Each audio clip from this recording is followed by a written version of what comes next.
Première chose à éviter, donner plus de valeur à l'argent que au temps. Donner plus de valeur à l'argent que au temps. Et ça, c'est une erreur commune que je vois. Et c'est pour ça d'ailleurs que 97% de la population, pour eux, ça ne les gêne pas de travailler pour un employeur. Pourquoi? Parce qu'ils valorisent plus le temps que l'argent. Alors que l'employeur, le businessman, va valoriser plus le temps que l'argent. Pour lui, le temps vaut beaucoup plus d'argent, enfin, a beaucoup plus de valeur que l'argent. Et c'est pour ça que lui, ce qu'il va faire, c'est que pour pouvoir se dégager du temps, il va employer des gens et il va acheter le temps des autres pour en avoir plus pour lui. Donc, première erreur, ne fais pas l'erreur de valoriser plus l'argent que le temps. Après, c'est ok qu'au début, pour pouvoir mettre de l'argent de côté, tu achètes, tu vends ton temps contre de l'argent. Tu vois, c'est ok ça pour le début. Voilà, toi de mettre de l'argent de côté, d'enchaîner ton business, etc. Mais après, il faut vraiment que tu aies en tête ça. Par exemple, le truc qui m'avait marqué, c'est quand j'étais allé dans un séminaire, il y a un gars qui a dit les gars, si vous n'avez pas une femme de ménage, c'est que votre mindset, vous n'êtes pas encore prêt à devenir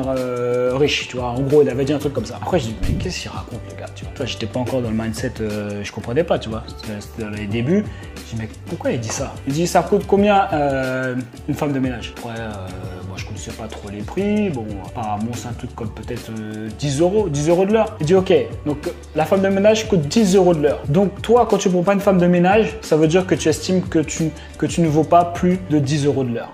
Quand il a dit ça, ça m'a explosé le cerveau. Il dit, même si tu gagnes 11 euros de l'heure, si tu as la capacité de générer 11 euros de l'heure, eh ben tu gagnes 1 euro si jamais tu embauches une femme de ménage. Deuxième chose à éviter si jamais tu veux devenir riche, c'est de penser toujours aux autres, mais jamais penser à soi. D'accord, je m'explique.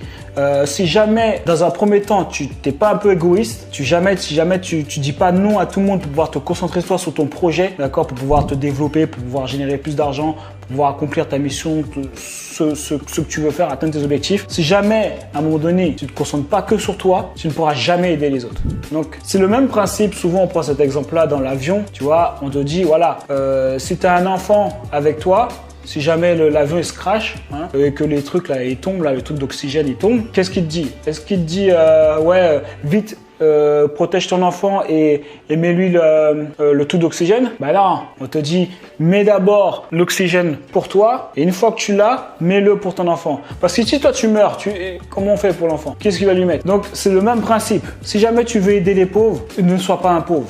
Tu vois, je sais plus c'est qui disait ça. Si tu veux aider les pauvres, ne sois pas un pauvre. Donc déjà concentre-toi sur devenir riche, toi, et ça va te demander de penser qu'à toi dans un premier temps. Et après, tu vas pouvoir aider les autres. Troisième chose à éviter, si jamais tu veux devenir riche, c'est les excuses. Je suis trop gros, je suis trop vieux, je suis noir, je suis un chinois, je suis un arabe, on nous aime pas en France, c'est impossible en France, on paye trop d'impôts.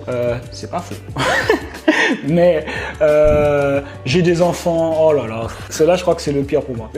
Tu mets la faute sur tes enfants, tu mets la faute sur les enfants, le fait que tu réussisses pas. Ouais, donc je pense que j'ai fait le tour sur les excuses. Bon, je pense que si vous en avez d'autres que j'ai oublié, des excuses qu'en général tu as déjà entendu, mets-les-moi en commentaire.